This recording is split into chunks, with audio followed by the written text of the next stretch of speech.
Selamat mendengarkan podcast ini. Shalom saudara sekalian, salam sejahtera. Kebenaran hari ini berjudul barter. Setiap kita harus dapat menghayati kebesaran Allah yang dahsyat, sehingga kita bersedia untuk melakukan apapun yang Tuhan inginkan. Tuhan menghendaki kita melakukan barter, seperti yang ditulis dalam Matius 13 ayat 44-46. Hal kerajaan surga itu seumpama harta yang terpendam di ladang, yang ditemukan orang lalu dipendamkannya lagi. Oleh sebab sukacitanya, pergilah ia menjual seluruh miliknya, lalu membeli ladang itu. Demikian pula hal kerajaan surga itu seumpama seorang pedagang yang mencari mutiara yang indah. Setelah ditemukannya mutiara yang sangat berharga, ia pun pergi menjual seluruh miliknya lalu membeli mutiara itu. Saudaraku, pernyataan Tuhan Yesus ini sangat jelas menunjukkan bahwa harus ada yang dilepaskan untuk memiliki Kristus atau keselamatan. Dalam hal ini pengertian sola gratia harus dipahami secara benar. Anugerah memang cuma-cuma, tetapi cara dan proses menerima keselamatan tidak gratis.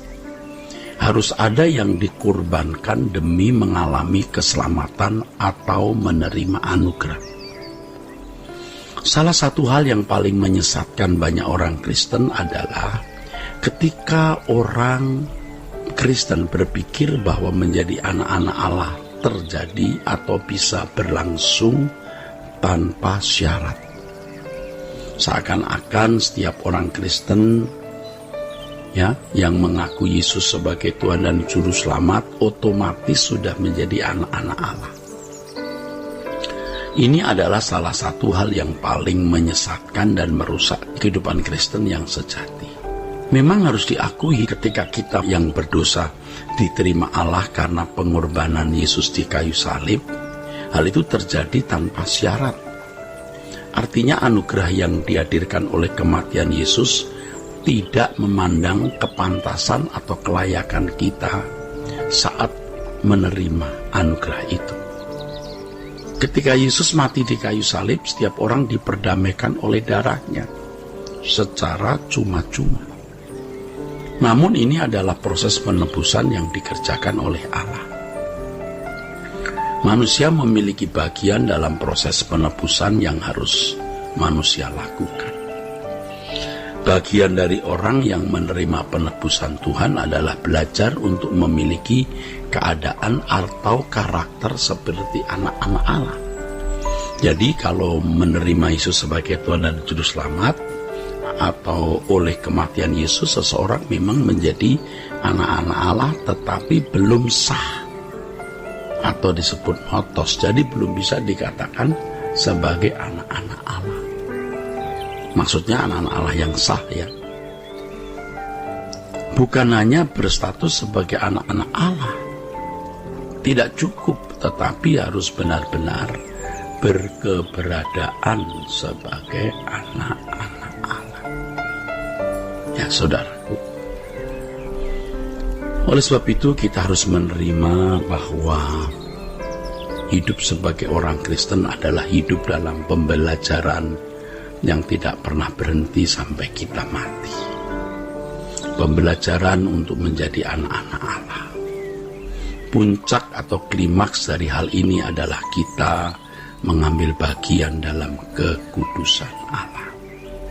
Sebagai orang percaya, kita harus bisa menghayati keindahan, kemuliaan, kebaikan, kedaulatan, kewibawaan, dan kedahsyatan Allah. Sebagai orang percaya, kita harus bisa menghayati itu, sehingga kita rela tidak terikat dengan dunia ini.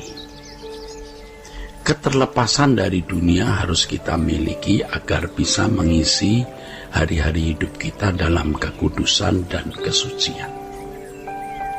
Walaupun itu sangat berat, saudaraku. Ya. Untuk itu, kita harus melakukan barter. Barter kesenangan dan keindahan dunia yang terlanjur sudah melekat dan kita nikmati di dalam jiwa kita. Kita ganti dengan keindahan Tuhan yang melampaui segala akal. Kita ganti dengan sukacita yang melampaui segala akal. Seperti seorang pedagang yang menjual seluruh miliknya untuk memiliki mutiara yang indah. Ya, demikian pula kita orang percaya. Kita tidak bisa memiliki Kristus tanpa barter. Sehingga pada akhirnya setiap orang yang mengaku percaya harus diperhadapkan dengan pilihan hidup. Apakah ia memilih Tuhan atau dunia? Kita tidak bisa memilih keduanya, saudaraku. Sebab tidak ada seorang pun yang dapat mengabdi kepada dua Tuhan. Dan ini satu kemutlakan. Artinya Anda tidak bisa memiliki dunia juga memiliki surga. Anda tidak bisa memiliki Tuhan juga memiliki dunia. Siapa atau apa yang kau miliki, itulah yang memiliki dirimu. Kalau seseorang memiliki dunia, dia dimiliki dunia. Kalau seseorang tidak memiliki dunia, dia dimiliki oleh Allah. Dunia tidak bisa memilikinya. Ini artinya apapun yang kita miliki tidak boleh kita anggap sebagai sesuatu yang dapat membahagiakan kita.